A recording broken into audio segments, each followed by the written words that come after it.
She escaped the memory of the moonlit night, feeling haunted by it. Noctis, the blessed of the moon. There were other memories of him in the dark sea of her shattered self as well. There, a memory showed Noctis teaching her to steer the chainbreaker. There, a memory showed her Noctis donning a black mantle and a wooden mask. There were memories of the one in the north as well, and the rest. She absorbed those memories greedily, slowly rebuilding the foundation of who she had been. The forgotten shore, the kingdom of hope, the tomb of Ariel. Her childhood home in NQSC, the secluded manor of the immortal Flame clan, the opulent compound of the great clan Valor, and so much more. The eerie years she had spent having forgotten most of herself, moving through life like a blind person lost in fog. As the rough contours of whom Song of the Fallen had been slowly took form, she was overcome by a subtle anxiety. Nothing in those memories explained how she ended up shattered into a million memories, drifting in the dark space between seconds. Nothing hinted at what had happened to her, and what purpose she pursued in clinging desperately to the ghost of her actual self. The past is the past, and the future is no more. But the present? What about the present? Disturbed, she slowed down for a short while, then extended her tendrils to more recent memories.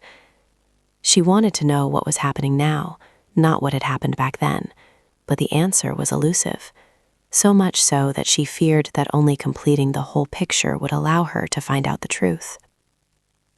She did find a hint, though. Peculiarly enough, the best hint she had found was not hidden in her own memories. Instead, it was hidden in the memories of a different being, which nevertheless seemed to constitute a vast part of her life.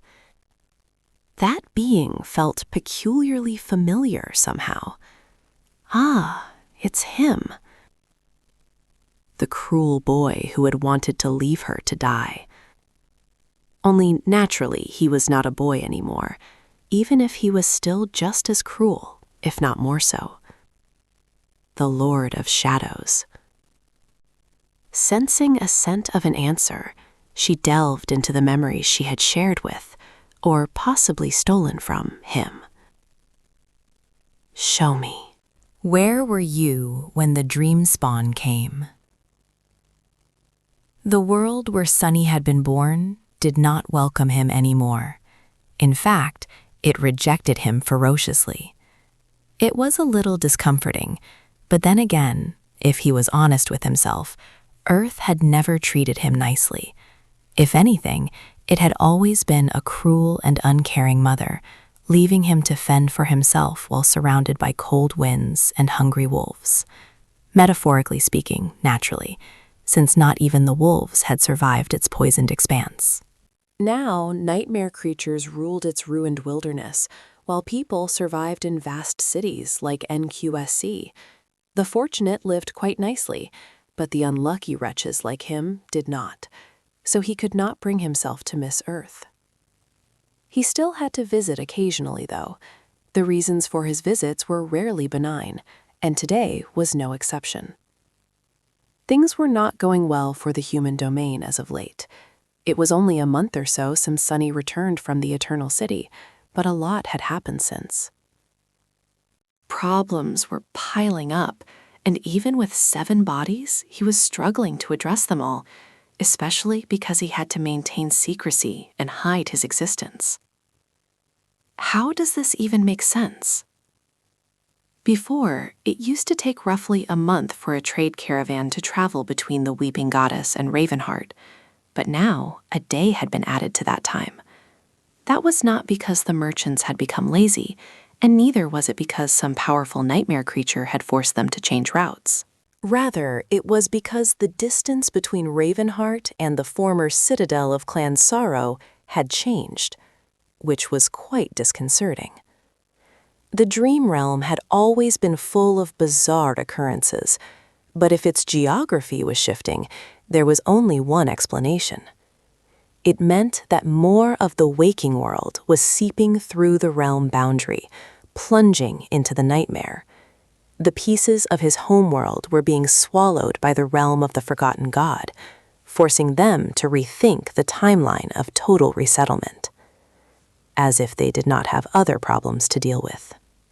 The greatest and eerie of those problems was naturally the name of Asterion, the dream spawn, spreading across both worlds like a plague. That quiet and seemingly innocuous plague made all other issues troubling the human domain seem trivial in comparison. Sunny's expression darkened as he thought about the dream spawn. He did want to find the correct words to describe how uneasy that man made him feel. It all happened just like Cassie had predicted it would, back after he escaped Mirage City. The name of the dream spawn spread like a virus, infecting anyone and everyone who heard or beheld it. Those infected by the knowledge of Asterion became carriers of the disease, helping it spread further. Some only showed mild symptoms, blurting out the eerie name without even realizing what they were saying from time to time. In some, the disease seemed to progress much further, affecting the very way they thought and influencing their actions. There were half a dozen small cults proselytizing the name Asterion, like the Church of the Moon that was gaining popularity in the former territories of the Sword Domain. There were also secular organizations, like private clubs and black market gangs doing the same. The cumulative power of these sleeper agents was not at all great. In fact, it was negligible and nothing short of pathetic. If Sunny and Nephis wanted to, they could have wiped them all out in a day. But that was the damnedest thing. For the first time in his life, Sunny had met an enemy that made all his strength meaningless. It was not that he and Nephis were weaker than Asterion. They were not, by far. It was just that Asterion attacked in a way that made using strength to repel him impossible. They could not wipe out thousands, if not hundreds of thousands of innocent people, although possibly they should have, because if they did not, the number of people who had been infected by the knowledge of Dreamspawn would soon reach millions and hundreds of millions after that, until every single person in the world, both worlds rather, was infected by the name of Asterion. What were they going to do then? Entering an abandoned underground factory in the outskirts of NQSC, Sunny uttered a curse. Hell if I know. His usually light tone was dark and heavy.